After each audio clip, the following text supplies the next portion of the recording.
TV Gracia apresenta as palavras inefáveis de Deus. O Evangelho da Graça. Nos lábios de Jesus Cristo, o homem. Abba, Pai. Bem, temos estado a falar de certos rudimentos que os nossos abençoados evangélicos pentecostais, chamados cristãos que não são cristãos, eles são crentes judaizantes, porque eles servem o evangelho da circuncisão. Portanto, o evangelho que é pregado fora do Crescendo em Graça é o evangelho da circuncisão. Aqui só se prega a incircuncisão. E nós temos o direito de nos chamarmos cristãos, pois Paulo foi o primeiro a ser chamado cristão, porque Paulo pregava a incircuncisão. Mas os discípulos de Jesus de Nazaré, os apóstolos, nunca foram chamados cristãos, chamavam-lhes os do caminho. Ora, quando eles viram Paulo pela primeira vez, chamaram-no de cristão. Por isso temos o direito de dizer que somos o único ministério cristão em todo o mundo. Não há outros ministérios cristãos. Se baptizas na água, se acreditas que ainda há pecado, se acreditas no diabo, se acreditas no inferno, se acreditas nas obras, não és cristão. É antes um moicano. Por isso, declaramos que somos o único ministério cristão à face da terra, porque a igreja morreu com o desaparecimento de Paulo. Paulo disse-o: depois de eu me ir embora não haverá mais cristianismo. Significa que Paulo avisou e o cristianismo cessou. Cessou logo que Paulo morreu.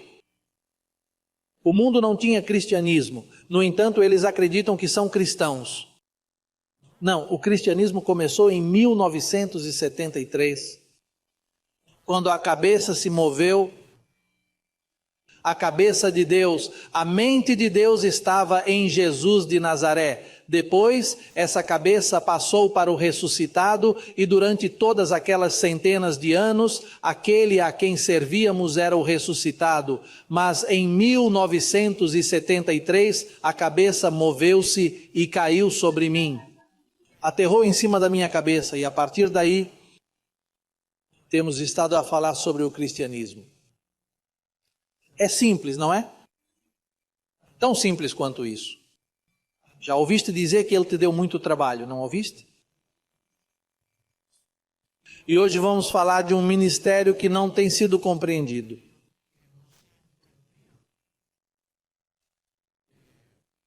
Não foi bem compreendido. E é por isso que cometem o erro de crescer sem o medicamento correto.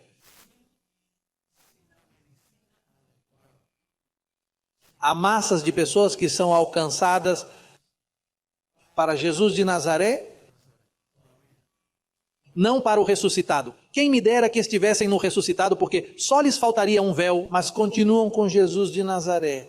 E é por isso que procuram que todos se arrependam e cheguem ao conhecimento do Senhor. Vejamos a segunda carta aos Coríntios, capítulo 5, versículos 18 a 21, para compreendermos o que deve ser o ministério correto. E tudo isso vem de Deus, que nos reconciliou consigo mesmo por meio de Cristo e nos deu o ministério do arrependimento. Que ministério? Que é um ministério, o ministério da reconciliação. Pessoas. E em que é que se baseia esse ministério da reconciliação? Que Deus estava onde? Em Jesus de Nazaré. Que Deus estava em Cristo, reconciliando o mundo consigo mesmo, não tomando-lhes em conta aos homens seus pecados, e nos encarregou a nós. O Paulo estava a falar, não estava? E nos encarregou a nós a palavra da reconciliação. Assim que somos embaixadores em nome de Cristo, como se Deus rogasse por meio de nós, vos rogamos em nome de Cristo, arrependeis-vos perante Deus?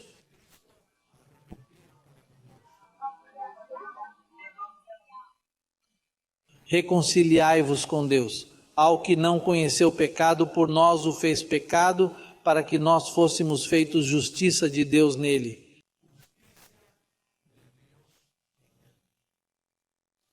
Assim, a igreja, o ministério que deve ter para trazer vida, para que a congregação cresça, ela deve ser um ministério de reconciliação. Não deve dizer arrepende-te, porque o arrependimento é contra a reconciliação. Isto é muito importante, porque depende do facto de se estar a visitar uma igreja ou uma sinagoga. O apóstolo Pedro, por ter servido o evangelho da circuncisão, disse: arrependei-vos. Pedro disse: arrependei-vos. E ele diz que as pessoas choraram, rangeram os dentes, arrependeram-se, disseram: matamo-lo. Mas então a reconciliação não traz esse remorso, não traz culpa. Porque a reconciliação implica, em primeiro lugar, com quem é que me vou reconciliar? Que eu tinha uma relação com ele antes para me reconciliar agora. Sim, a reconciliação faz-nos pensar. Se disseres a um grupo de pessoas, reconciliai-vos com Deus, elas dirão: mas que relação temos com ele para nos reconciliarmos se eu não discutir com ele? Quando um casal se reconcilia, é porque foram casados e depois separaram-se, mas agora estão à procura um do outro para se reconciliarem. Portanto, isso implica que existe uma relação. A palavra reconciliação, e deixem-me que vos diga que o mundo evangélico não entende do que estou a falar. Se o entenderem, são abençoados, porque todas as igrejas utilizam o mecanismo do arrependimento desde Roma até aos nossos dias. De facto, o que é o confessionário? Um método de dizer: bem, estás em pecado, vem confessar-te e eu dou-te alguns remédios, 3 Ave-Marias, 4 Pais Nossos ou o que for. Esses são os católicos. Os evangélicos usam outra forma, dizem: olha filhinho, os teus pecados estão perdoados, mas não faças nada de mal, porque vai ser pior para ti. E 7 demônios piores virão sobre ti, e poderás acabar nas chamas do inferno. Mas aqui a palavra reconciliação é tão bonita, porque implica que Deus já te conhecia antes da fundação do mundo. É por isso que Paulo diz: para que saibamos como fomos conhecidos. E depois implica que Adão quebrou uma relação. Quando o pecado de Adão entrou, então esse pecado passou para todos nós. Ou seja, antes da cruz, nada disso aconteceu conosco. Quando você nasce nesta era, você já nasce reconciliado. Mas tu não sabes isso. Por isso, o método para encher as nossas igrejas de pessoas é a reconciliação. Pedro diz arrependimento, Paulo diz reconciliação. É um ministério. O ministério que a igreja cristã faz tem de ser a reconciliação. Se usarem qualquer outro método, estão a violar leis espirituais que conduzem à falsidade. Por exemplo, por que é que acham que a repreensão foi dada em Gálatas, capítulo 2, versículos 11 a 14? Vamos ler porque Paulo teve que ser tão forte com Pedro. Porque Paulo viu que Pedro estava continuando o velho ministério do arrependimento. E está bem fundamentado. É por isso que lemos este versículo tantas vezes. É com base nele que Paulo repreende Pedro, porque Pedro ia ser o líder, o primeiro papa que ia prejudicar o mundo com um ministério de pecado. Vejam o que diz: mas quando Pedro veio a Antioquia, lhe resisti cara a cara porque era de condenar. Pois antes que viessem alguns da parte de Tiago, comia com os gentios, mas depois que vieram, se retraía e se apartava, porque tinha medo dos que eram da circuncisão. e em sua simulação participavam também dos outros judeus, de tal maneira que mesmo Barnabé, amigo de Paulo, foi também arrastado pela hipocrisia deles. Mas quando vi que não andavam, o que é que aconteceu? É isso que me interessa. Há pessoas que acham que eu não tenho razão por pregar Paulo. Porque Paulo viu que Pedro não andava retamente. Ele diz, quando vi os apóstolos, porque está a falar deles, plural, não singular, ele diz.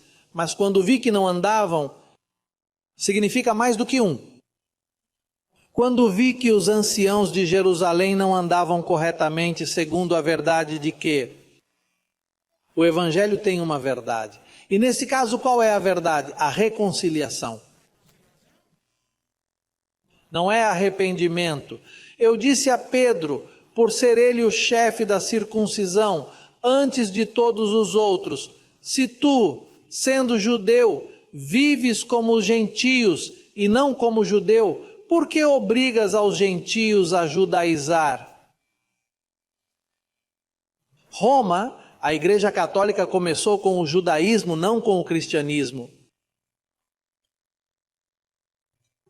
O que moveu Pedro foi a judaização, não a cristianização.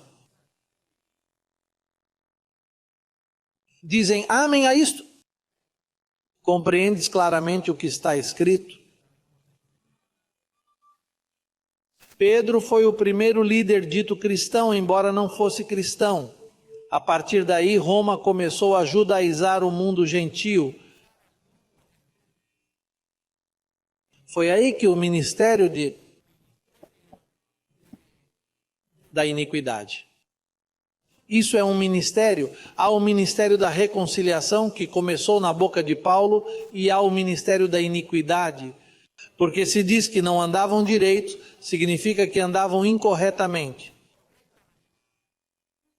Então, os primeiros chamados cristãos já pregavam erradamente. É preciso juntar-se ao meu espírito, aos meus pensamentos, porque somos chamados a corrigir o que é deficiente, e é essa a nossa vocação. O nosso apelo não é para que eu goste de ti ou para que tu gostes de mim. Não, há um motivo, há uma razão. Há uma responsabilidade que tu e eu temos. Olha, nós gostamos de cantar e gostamos de fazer muitas coisas, mas a nossa responsabilidade é que a verdade do Evangelho seja conhecida. E por isso o nosso ministério de alcance global tem de ser a reconciliação. É aí que eu invisto o meu dinheiro, em tudo o que consigo deitar a mão. Eu gosto de me vestir bem, gosto de coisas bonitas, mas a primeira coisa em que penso quando vejo dólares é no ministério da reconciliação. Investir para que alguém conheça a verdade do Evangelho. É essa a nossa motivação, é isso que nos move. O objetivo deste ministério é que a palavra do Senhor corra. Vê o símbolo na parede das pequenas pernas a correr? Esse símbolo, fui a uma fábrica em Massachusetts há mais de 30 anos, diria que foi quando me ocorreu a ideia. Apaixonei-me pela palavra, pela graça. A mente de Cristo possuiu-me. O que eu via era a palavra, a palavra, a palavra, a palavra. Esqueci os milagres, os sinais. Era a palavra, a palavra. E depois fui ter com um irlandês, com um tipógrafo, e disse-lhe, gostaria que me ajudasse a fazer um logotipo. Com este versículo bíblico, 2 Tessalonicenses capítulo 3, versículo 1, que diz, quanto ao mais, meus irmãos, que a palavra corra e seja glorificada. E depois começou a fazer desenhos, era um perito nisso. E depois, bem, é preciso ter 2 pernas para correr. Mas o que é que queres que eu corra? Eu disse, a palavra. Bem, vamos pôr a Bíblia em cima das pernas. E foi daí que isso veio.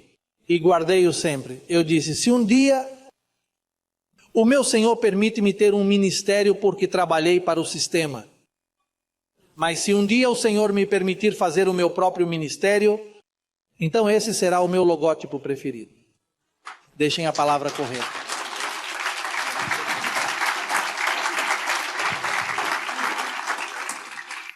E como é que ela correu? Olha, ela correu na tua vida e foi glorificada. Ei, a palavra correu e foi glorificada. Mas sabes o que me alegra? Que nenhum ministro no mundo pode dizer o que estou a dizer agora. E correu corretamente.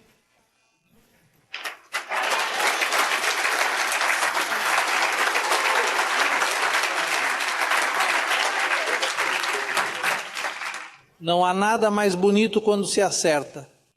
Sentimos-nos realizados. Isso dá-nos uma sensação. Pelo menos fiz algo de bom, porque a carne comete sempre erros. Mas quando se consegue algo de bom, balança-se, diz-se, estou contente por ter feito algo de bom.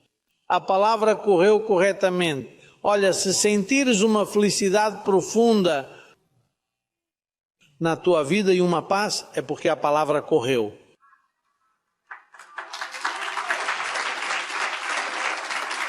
E foi glorificada na tua vida.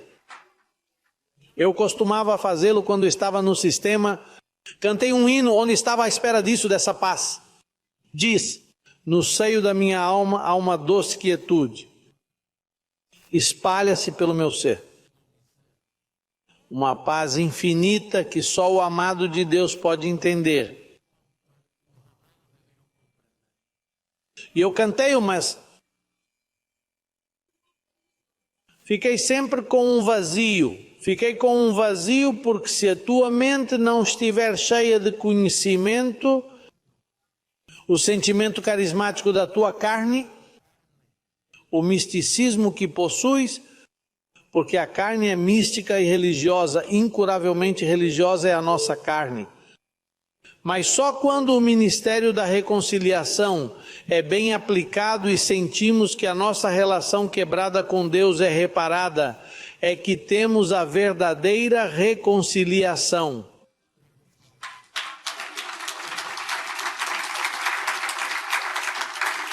E então compreenderás que não és um pecador. Porque diz que Deus estava em Cristo, não contando os pecados dos homens contra eles. Quem é que os tem em conta? O sistema religioso tem-nos em conta. E dizem-te, lembra-te de onde Deus te trouxe.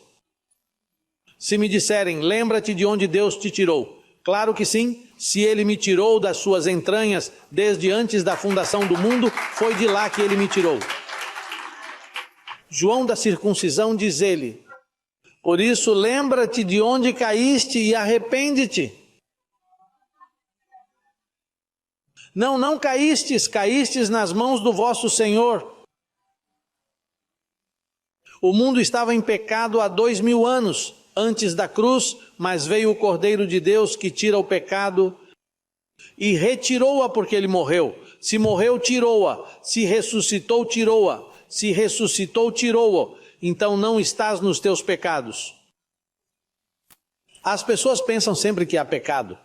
De vez em quando encontro versículos bíblicos onde provam que o ministério da reconciliação é o único.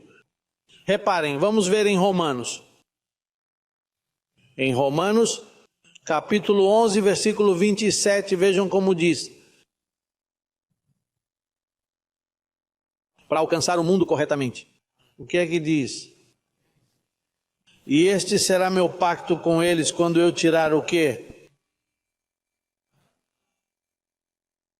Mas quem disse isso? O profeta disse isso. O profeta disse, e este, Jesus Cristo ainda não tinha chegado e o profeta diz, e este será meu pacto com eles quando eu tirar o quê?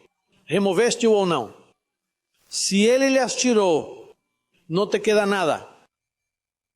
Ele tirou-os num dia. Num só dia ele entrou e num só dia levou-os. Vejam como está escrito. 2 Coríntios 5:9, onde nós estávamos lendo. Segunda carta aos Coríntios, capítulo 5, versículo 19, que Deus estava em Cristo.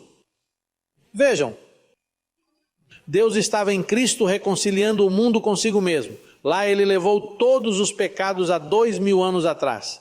Não tomando-lhes em conta aos homens seus pecados, não o pecado, mas os seus pecados, o Adams e todos os que lá estão comprometidos, aos homens seus pecados, e nos encarregou a nós a palavra da reconciliação. Que pecado? Que pecado cometeu Roma? Se é que se pode chamar-lhe pecado, que desobediência. Sabeis que nenhum papa, nenhum líder do mundo prestou atenção a esse ministério. Esse ministério estava cheio de pó, de anos intocados. O ministério da reconciliação era como quando se encontra um tesouro e já lá vão séculos. E vês pessoas a cavar e a cavar, fazem buracos verticais e descobrem uma taça de metal que foi feita por fulano de tal há séculos. Foi assim que surgiu o ministério da reconciliação. E um dia Deus deu-me uma pá, fiz um pequeno buraco e puxei-o para fora assim. Este é o ministério da reconciliação, a pérola de grande valor. Esse ministério é um ministério que tem sido negligenciado. Desde o 73º até os dias de hoje, esse ministério começou. Ei, séculos e ninguém estava a falar sobre esse ministério. Misturaram o amor de Cristo, mas com o pecado. O amor de Cristo, mas com arrependimento. O amor de Cristo, mas com condições. O amor de Cristo, sim, hoje e não amanhã. Mas o ministério da reconciliação nasceu na minha mente. E eu vi-o como uma pérola de grande valor. E não a trocaria por nada. Quando esse chamamento entrou na minha vida, lembro-me de Nídia, a minha primeira mulher, me dizer: o que é que se passa contigo? Não te desubiques. É que é muito giro isto. Porque foi difícil. Porque me entreguei a esse ideal. E as minhas amizades vieram. Mas tu enlouqueceste, como é que podes? Como é que podes pensar que és o único que tem a verdade? Eu disse-lhes: bem, não sei se sou o único, mas gosto desta verdade que tenho e vou promovê-la.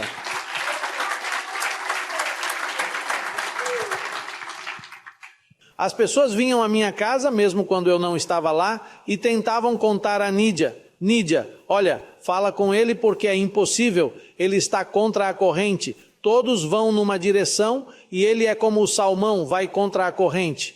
Falamos com ele, mas quando ele toma essas decisões, para mim não importava. Olha, eu vendi tudo, carros, relógios, por vezes ficava sem dinheiro. Tinha 3 televisões e pus uma à venda. Punha uma nota, eu vivia num condomínio e punha uma nota: vende-se televisão. E depois telefonavam-me: olha, estou interessado, acabei de a trazer dos Estados Unidos, está novinha em folha, tem isto e aquilo, posso ir vê-la? Não, eu levo-lhe. E eu com a televisão espalhada pelo corredor do condomínio. E dessa venda recebi $400. E eu disse: isto vai me durar 1 dia, ou 2 dias, ou 3 dias. E depois tive um Rolex. E perguntei por quanto é que eu podia vender e consegui $1.000 por ele. Vendi-o. E depois vendi um carro que tinha trazido para os Estados Unidos. Vendi um, depois vendi 2 porque tinha 3 carros. Fiquei com um porque já não aguentava mais. Imaginem isto. E esse era... E nada, tenho a certeza que Deus estava a olhar para mim. E ele disse: olha, ele encontrou a pérola. Ele é louco, eu deixei-o louco. Depois a única coisa que me restava era o condomínio. E eu disse: também tenho de o vender, por isso vendi-o. Ah, eu venderia qualquer coisa. Bem, eu sou um bom vendedor, lembra-te, então eu vendia. Que bom, e apenas graças ao ministério da reconciliação, isso era necessário. Quando nos sacrificamos por algo, isso torna o mais valioso, não é verdade? Por isso eu faria qualquer coisa. Iria a algum lado lavar pratos se fosse necessário, para vos trazer a palavra que reconcilia, que te levanta, que te dá vida.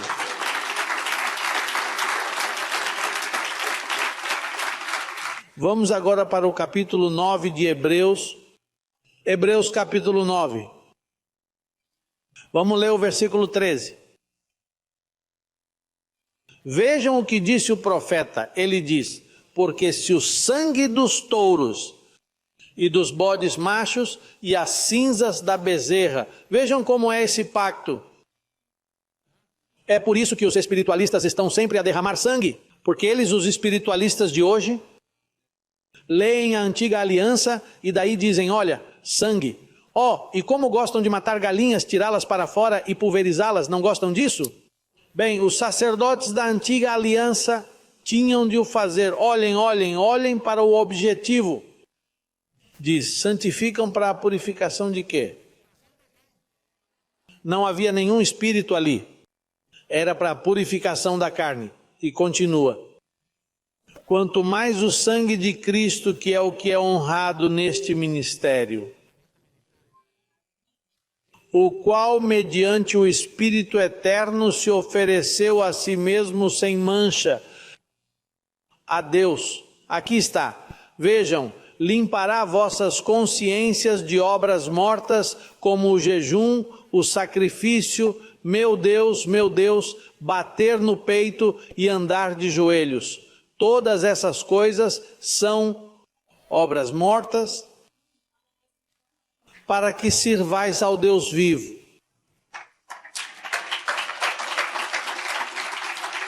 Sabem por que razão se diz servir o Deus vivo? Porque profeticamente e predestinadamente o Papa Deus sabia que isso nunca seria honrado antes. Era quando ele viria à terra novamente. E então servimos um Deus vivo. O seu nome é José Luiz de Jesus Miranda. Ele tem vida.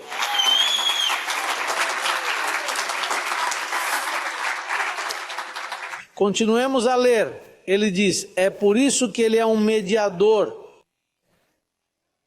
Agora estou a mediar. É isso que eu faço. Mediador de um novo pacto, para que, intervindo morte para a remissão das transgressões que havia debaixo do primeiro pacto, os chamados recebam a promessa da herança. Porque onde há testamento, é necessário que intervenha a morte do testador, porque o testamento com a morte se confirma, pois não é válido, entretanto, que o testador vive, de onde nem mesmo o primeiro pacto foi instituído sem sangue.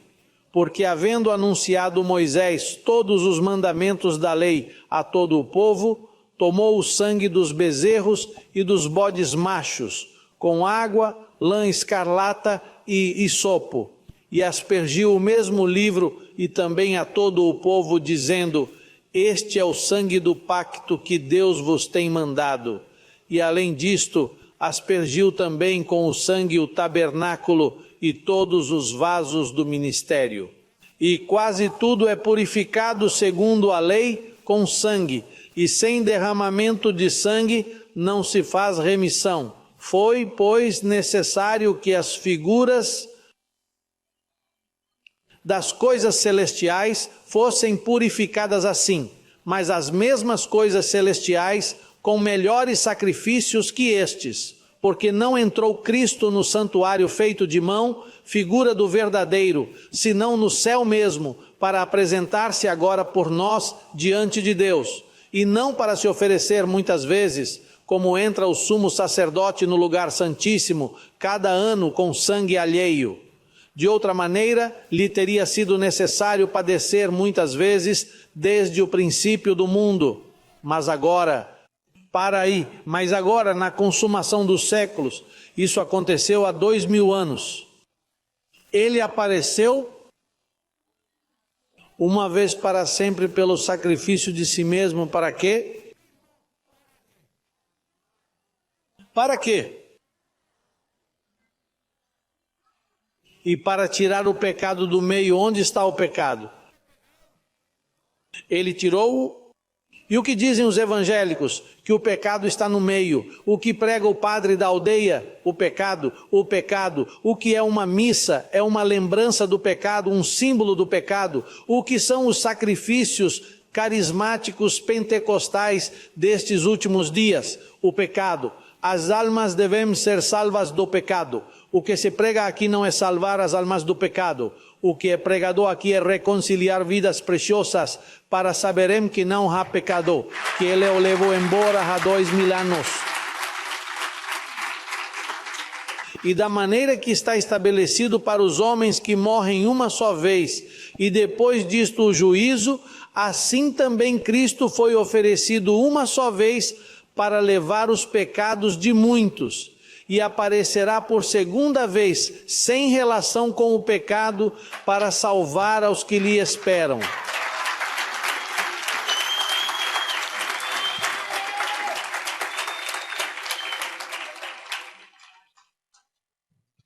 Ele apareceu uma segunda vez, sem relação com o quê? Qual é a minha pregação de hoje? Sem relação com o quê? Porque foi levado. Por isso, abençoados, vamos dar uma salva de palmas ao nosso Senhor, ao meu Senhor.